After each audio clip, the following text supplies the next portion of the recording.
ಗುರುಭ್ಯೋ ನಮಃ. ಶಂಕರಾಚಾರ್ಯ ವಿರಚಿತ ಶ್ರೀ ಸುವರ್ಣಮಾಲಾ ಸ್ತುತಿಯ 19ನೇ ಶ್ಲೋಕ ಎಂದರೆ ವ್ಯಂಜನಾಕ್ಷರದ 4ನೇ ಶ್ಲೋಕ. ಸಂಸ್ಕೃತ ವರ್ಣಮಾಲೆಯ 19ನೇ ಅಕ್ಷರ ಅದೇ ಘಕಾರ. ಘಕಾರದಿಂದ ಇಂದಿನ ಶ್ಲೋಕವು ಪ್ರಾರಂಭಗೊಳ್ಳಲಿದೆ. ಘನ ಸಾರ ಗೌರ ಗಾತ್ರತ್ರ ಪ್ರಚುರ ಜಟಾ ಜೂಟ ಬದ್ಧ ಗಂಗ ವಿಭೋ ಸಾಂಬ ಸದಾ ಶಿವ ಶಂಭೋ ಶಂಕರ ಶರಣಂ ಮೇ ತವ ಚರಣಯುಗಂ. ಇನ್ನೊಮ್ಮೆ ನೋಡೋಣ. ಘನ ಸಾರ ಗೌರ ಗಾತ್ರ ಪ್ರಚುರ ಜಟಾ ಜೂಟ ಬದ್ಧ ಗಂಗ ವಿಭೋ ಸಾಂಬ ಸದಾ ಶಿವ ಶಂಭೋ ಶಂಕರ ಶರಣಂ ಮೇ ತವ ಚರಣಯುಗಂ. ಪದಚ್ಛೇದ. ಘನ ಸಾರ ಗೌರ ಗಾತ್ರ ಪ್ರಚುರ ಜಟಾ ಜೂಟ ಬದ್ಧ ಗಂಗ ವಿಭೋ ಸಾಂಬ ಸದಾಶಿವ ಶಂಭೋ ಶಂಕರ ಶರಣಂ ಮೇ ತವ ಚರಣಯುಗಂ ಇತಿ ಪದಚ್ಛೇದಃ.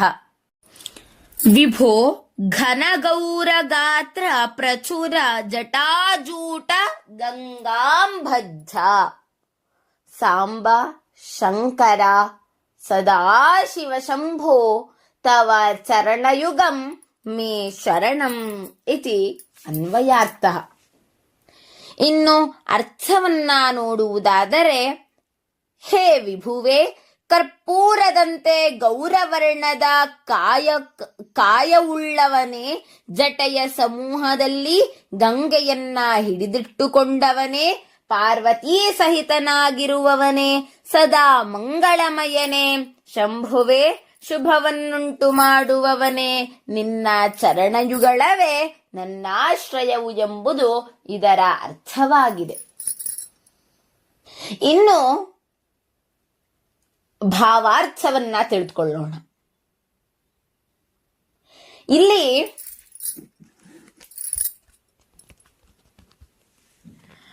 ಉಪಮಾಲಂಕಾರದ ವರ್ಣನೆ ಆಗಿದೆ.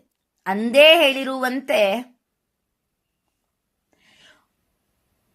ಉಪಮಾ ಯತ್ರ ಸಾದೃಶ್ಯ ಲಕ್ಷ್ಮೀರುಲ್ಲಸತಿ ದ್ವಯೋಹೋ ಎಂದು ಲಕ್ಷಣ.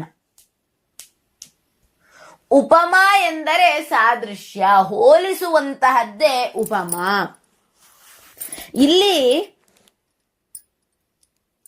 ಶಿವನ ಕಾಯವನ್ನ, ಕಾಯ ಅಂದ್ರೇನು? ಕಾಯೋ ದೇಹ ಕ್ಲೀಪ ಪುಂಸೋ ಸ್ತ್ರೀಯಾಮೂರ್ತಿ ಸ್ತನುಸ್ತನೂ ಎಂದು ಅಮರಸಿಂಹನ ಅಮರವಾಕ್ಯ. ಕಾಯ ಎಂದರೆ ದೇಹ, ಶರೀರ ಎಂದು. ಶಿವನ ಶರೀರವನ್ನ ಕರ್ಪೂರದ ಬಣ್ಣಕ್ಕೆ ಹೋಲಿಸಿರಬಹುದು. ಹಾಗಾದ್ರೆ ಇಲ್ಲಿ ಕಾಯ ಶರೀರ ಉಪಮೇಯ, ಕರ್ಪೂರ ಉಪಮಾನ, ಗೌರತ್ವ ಅಂದರೆ ಅದರ ಬಣ್ಣ ಸಾಮಾನ್ಯವಾಚಕ. ಇಲ್ಲಿ ಕರ್ಪೂರದ ಬಣ್ಣ ಯಾವುದು? ಬಿಳಿ ಬಣ್ಣ. ಹಾಗೆಯೇ ಗೌರ ಎಂದರೆ ಬಿಳಿಯ ಬಣ್ಣ ಎಂದರ್ಥ. ಯಾಕೆ ಶಿವನನ್ನ ಕರ್ಪೂರದ ಬಿಳಿಯ ಬಣ್ಣಕ್ಕೆ ಹೋಲಿಸಿದ್ದಾರೆ ಎಂದ್ರೆ, ಸಂಸ್ಕೃತದಲ್ಲಿ ಕೆಲವಷ್ಟು ವರ್ಣಗಳು ಕೆಲವಷ್ಟರ ಸೂಚಕವಾಗಿರುತ್ತೆ.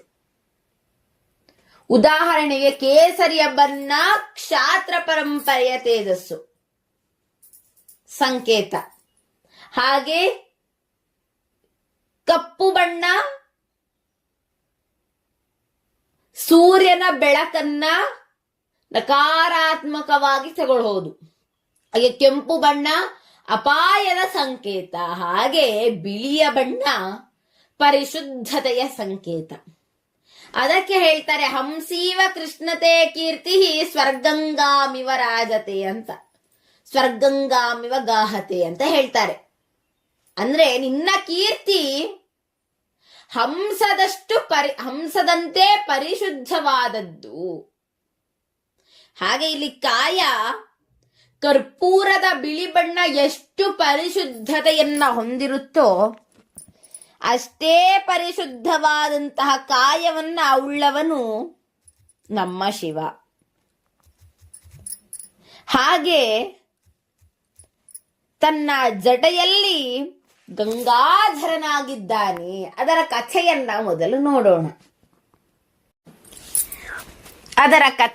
ಈಗ ನೋಡೋಣ.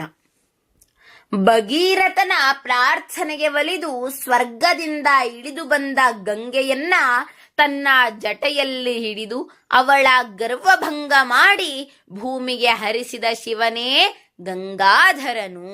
ಈ ಪೌರಾಣಿಕ ಕಥೆಯನ್ನ ಸಂಪೂರ್ಣವಾಗಿ ತಿಳಿದುಕೊಳ್ಳೋಣ. ಸಗರ ರಾಜನ 60,000 ಮಕ್ಕಳು ಕಪಿಲ ಮುನಿಯ ಶಾಪದಿಂದ ಬೂದಿಯಾಗಿದ್ದು ತಮಗೆಲ್ಲರಿಗೂ ಕೂಡ ಗೊತ್ತಿರುವ ಸಂಗತಿ.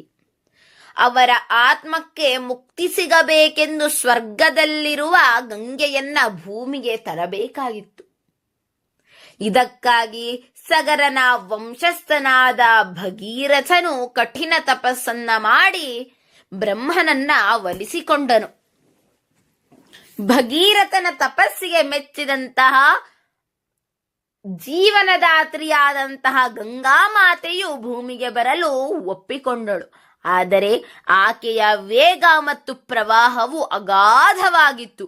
ಭೂಮಿಯು ಅದನ್ನು ತಡೆದುಕೊಳ್ಳುವ ಶಕ್ತಿಯನ್ನ ಎಂದಿಗೂ ಹೊಂದಿರುವುದಿಲ್ಲ. ಪ್ರವಾಹದ ರಭಸಕ್ಕೆ ಭೂಮಿ ನಾಶವಾಗುತ್ತದೆ ಎಂದು ಅರಿತ ಭಗೀರಥನು ಗಂಗೆಯನ್ನ ತಡೆದು ನಿಧಾನವಾಗಿ ಹರಿಸುವಂತೆ ಶಿವನಲ್ಲಿ ಭಕ್ತಿಯಿಂದ ಪ್ರಾರ್ಥಿಸಿಕೊಂಡನು. ಗಂಗೆಗೆ ತನ್ನ ಶಕ್ತಿ ಮತ್ತು ಸೌಂದರ್ಯದ ಬಗ್ಗೆ ಅಪಾರ ಅಹಂಕಾರವಿತ್ತು. ತಾನು ಭೂಮಿಯನ್ನ ಕೊಚ್ಚಿಕೊಂಡು ಹೋಗುತ್ತೇನೆಂದು ಆಕೆ ಭಾವಿಸಿದ್ದಳು.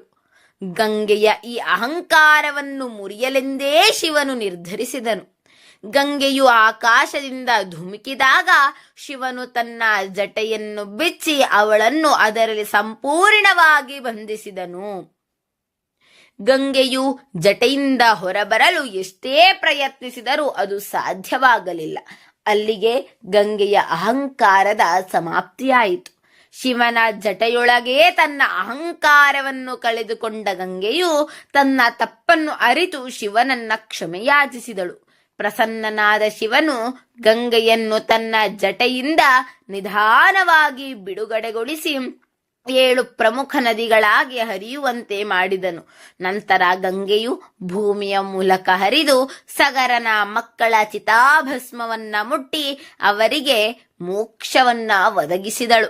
ಶಿವನು ಗಂಗೆಯನ್ನು ತನ್ನ ಜಟೆಯಲ್ಲಿ ಧರಿಸಿ ಅವಳನ್ನು ಪವಿತ್ರಗೊಳಿಸಿದ್ದರಿಂದ ಆತನಿಗೆ ಗಂಗಾಧರ ಮತ್ತು ಜಟಾಧರ ಎಂಬ ಹೆಸರುಗಳು ಬಂದವು. ಹೀಗೆ ಗಂಗೆಯನ್ನೇ ತನ್ನ ಜಟೆಯಲ್ಲಿ ಧರಿಸಿರುವಂತಹ, ಶುಭ್ರನಾಗಿರುವಂತಹ, ಸದಾ ಮಂಗಳಮಯನೇ, ಪಾರ್ವತಿ ಸಹಿತನಾಗಿರುವವನೇ, ಶಂಭುವೆ, ಸದಾಶಿವನೇ, ನಿನ್ನ 2 ಕಾಲುಗಳೇ, ಚರಣಗಳೇ ನನಗೆ ಆಶ್ರಯವು, ದಯಮಾಡಿ ಕೃಪೆ ತೋರು ಎಂದು ಶಂಕರಾಚಾರ್ಯರು ವಿವರಿಸಿದ್ದಾರೆ. ಮುಂದಿನ ಶ್ಲೋಕವನ್ನ ಮುಂದಿನ ಸಂಚಿಕೆಯಲ್ಲಿ ನೋಡೋಣ. ಸರ್ವೇ ಜನಾಃ ಸುಖಿನೋ ಭವಂತು, ಸಕಲ ಸನ್ಮಂಗಲಾನಿ ಭವಂತು, ಲೋಕಾಃ ಸಮಸ್ತಾಃ ಸುಖಿನೋ ಭವಂತು. ಧನ್ಯವಾದಾಃ.